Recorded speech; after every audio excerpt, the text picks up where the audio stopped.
दीनापुर गांव की एक पुरानी डरावनी कहानी अब एक औरत के लिए सच होने वाली थी। राधिका को अपनी दीवार पर लिखा मिला ये संदेश, और बस अब वो इंतजार कर रही थी। रात के 3 बजे पूरा गांव शांत। क्या क्या ये सब बस एक कहानी थी?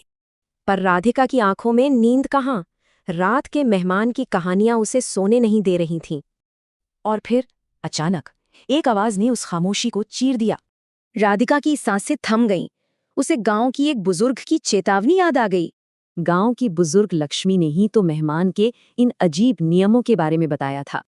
तभी लालटेन की लौ टिमटिमाई और बुझ गई। चारों तरफ घना अंधेरा।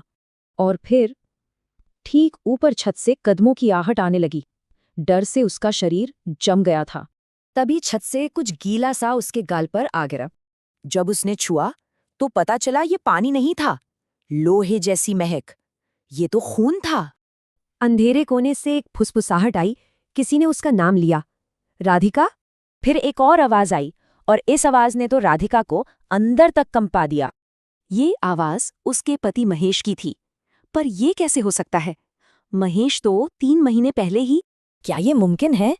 क्या वो सच में उसके लिए वापस आ गया है? दिल का एक कोना ये मानना चाहता था।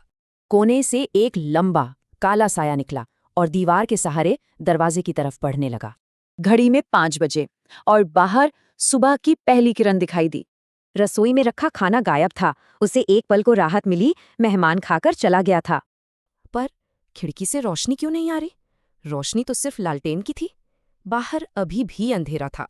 तभी एक ठंडी भयानक हंसी गूंजी ऊपर से। सुबह तो एक धोखा था, मेहमान गया ही नहीं था। कांपते हुए उसने ऊपर देखा। उसका मरा हुआ पति महेश छत से चिपककर उसे घूर रहा था। अगली सुबह जब गांव वाले पहुंचे, घर खुला था पर राधिका वहां नहीं थी।